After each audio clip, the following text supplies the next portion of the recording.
Their tent was surrounded by identical backpacks, none of which belonged to them. Mara noticed them first. She had unzipped the tent to let in the morning air, expecting the dull gray light of early forest dawn. Instead, she froze halfway through the motion, her hand still gripping the zipper. Backpacks, dozens of them. They sat in a loose ring around the tent, arranged with quiet precision on the damp pine needles. All identical, matte black hiking packs with simple webbing straps and no visible logos. They rested upright as if someone had placed them there carefully during the night. Mara stared at them, her stomach tightening. "Owen," she whispered. Inside the tent, Owen groaned. "What? Come look at this." He crawled forward, pushing hair out of his eyes, and leaned past her shoulder. The grogginess vanished instantly. "What the hell?" Jules stirred behind them. "Why are you guys whispering?" Mara didn't answer. Aaron unzipped the opposite side of the tent and stuck his head out. His reaction was the same. Stillness. Then a quiet, disbelieving laugh. "Okay," he said slowly. "Which one of you is messing with us?" No one spoke.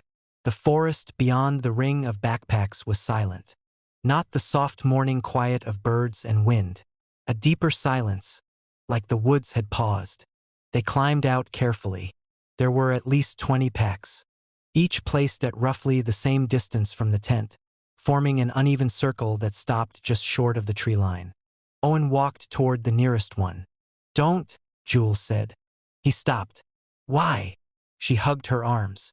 "Because someone would have had to carry all these out here, at night, without waking us." Aaron crouched near another pack. "They're clean," he said. "No mud on the bottom. No pine needles stuck to the straps. As if they had simply appeared." Mara swallowed. "Open one." Aaron hesitated. Then he unclipped the buckle. The zipper slid open with a soft mechanical whisper. Inside was a neatly folded rain jacket, a stainless steel water bottle, a flashlight, and a small cloth pouch. Aaron pulled the pouch out and loosened the string. Something metallic fell into his palm. A watch, old-fashioned, silver casing, cracked glass. The second hand ticked steadily. Mara felt her throat tighten. "That's my watch." Everyone looked at her. She held up her wrist. "Bear. I lost it last year," she said quietly. "On a different trip." No one spoke for a long moment. Then Jules said, "Open another one." Owen chose a pack across the circle. Inside he found similar items, gear arranged with deliberate neatness. At the bottom sat a small object wrapped in cloth. He unfolded it. A photograph, for people standing beside a tent in a forest clearing. The picture had been taken from a distance, and the people in it were them. The same jackets, the same tents, but the image looked older, faded around the edges. Owen turned the photo over. On the back someone had written a date. 3 weeks from now. The silence thickened. Aaron let out a quiet breath. "This is some kind of prank." "No," Mara said. Her voice had gone thin. "This is something else." They packed up quickly after that. No one wanted to stay inside the circle of backpacks. They left them behind and started hiking south, the direction Aaron swore would lead back toward the service road. The forest watched them. At least that's how it felt. The trees leaned close, their trunks forming narrow corridors that seemed to guide their path. Moss-covered stones appeared in deliberate patterns along the ground, almost like markers. An hour later they stopped, because the backpacks were back. 5 of them this time, sitting beside the trail ahead. Identical. Owen stared. "That's not possible." "We left them behind," Jules whispered. Aaron walked forward slowly. "They're not the same ones." He opened one. Inside was a folded shirt. Jules' shirt, the one she had packed that morning. Except it was damp and streaked with soil, like it had been worn. "Did you put this in here?" Aaron asked. Jules shook her head slowly. "No." They kept walking, but the forest began to shift. The trail curved strangely, looping around rock formations they were certain they'd already passed. Trees leaned in new directions when they glanced back. and the backpacks appeared again. 2 beside a fallen log. 3 hanging from low branches. 1 sitting directly in the middle of the trail. Each time the contents changed. Personal items, their belongings, and other things. A cracked compass spinning endlessly. A knife with dry dirt packed into the handle grooves. A notebook filled with frantic handwriting none of them recognized. Mara flipped through it. Page after page repeated the same line. They keep leaving the bags. They keep leaving the bags. They keep leaving the bags. The forest remained silent. Even their footsteps seemed muted, swallowed by the needles. Late in the afternoon, Owen realized something. These aren't random. He pointed behind them. Another backpack sat at the base of a cedar. That one wasn't there before. Mara looked closer. The placement formed a line. A trail of bags. Tracking them. Marking where they had been. Or where they would be.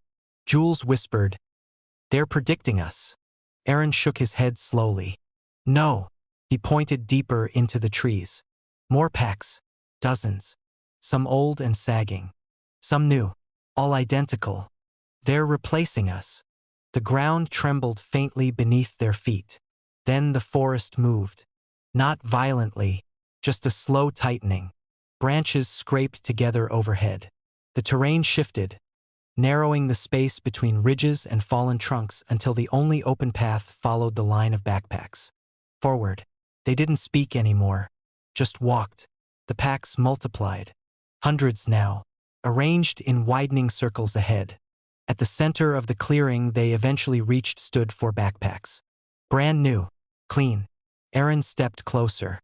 Each had a tag stitched near the top. Names written in careful black thread. Mara, Owen, Jules, Aaron. The trees leaned inward around the clearing.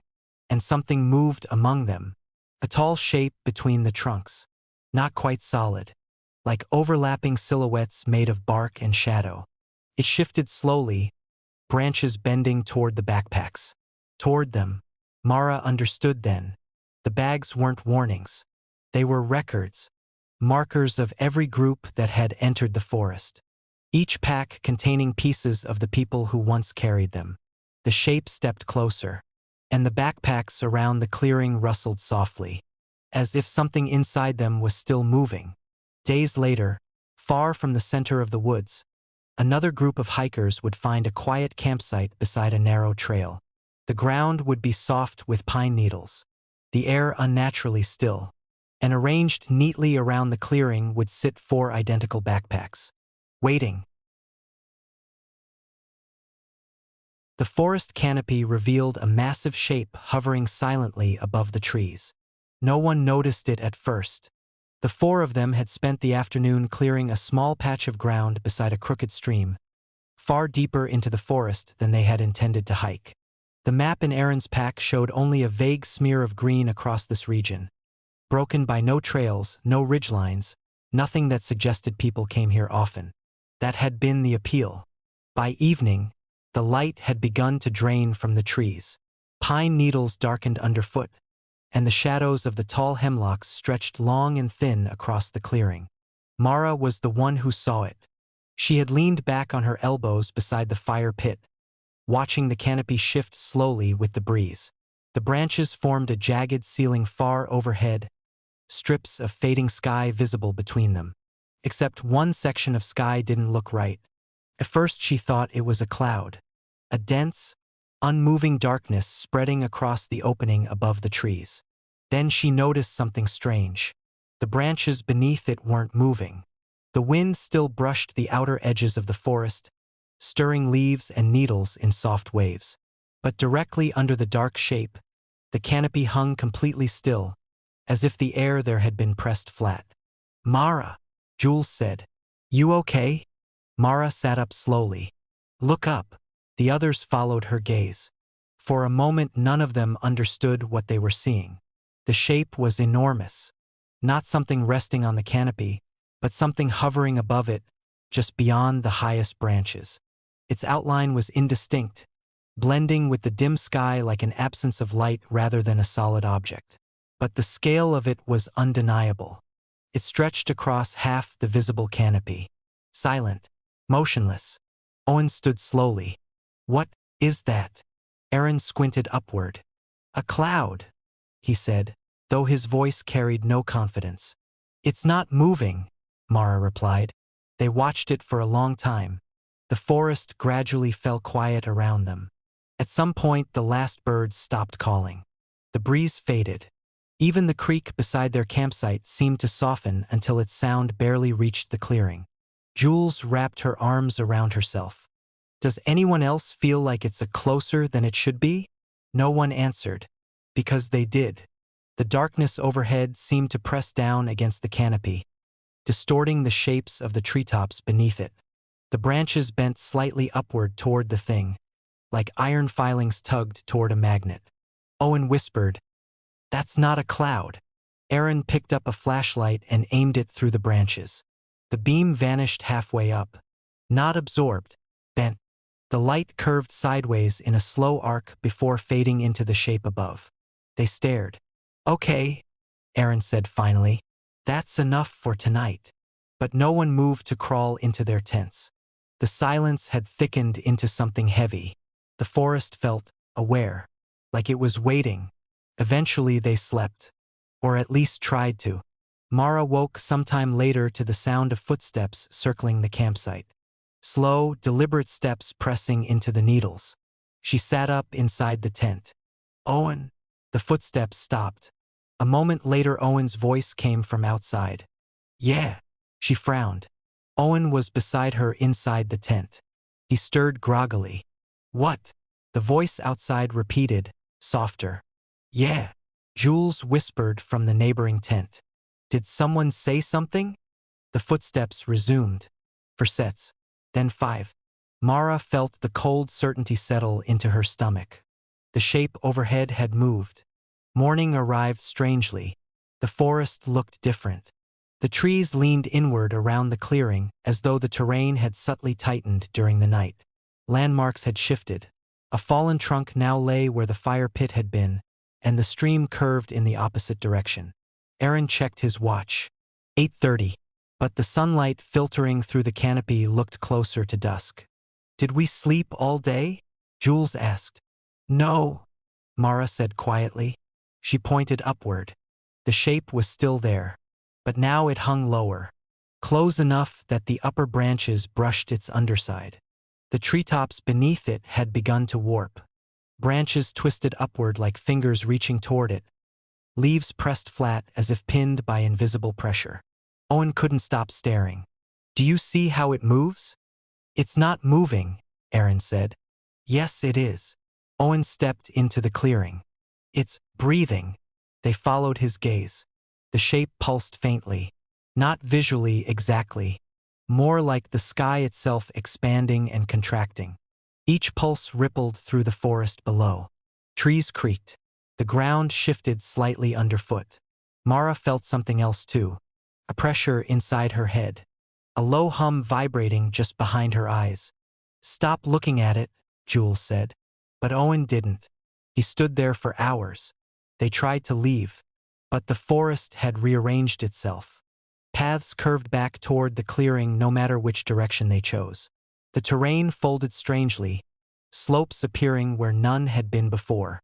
Once they walked for nearly an hour before realizing the campsite was directly ahead of them again. And each time they returned, the shape hung lower. The canopy beneath it continued bending upward. Owen stopped speaking by afternoon. He only stared. Sometimes he murmured quietly to himself. "It's watching," he whispered once. "Or waiting." "What do you mean?" Mara asked. He smiled faintly. "It's not above the forest." He pointed slowly at the trees around them. "The forest is lifting toward it." The realization came too late. The branches around the clearing had begun rising. Not growing. Lifting.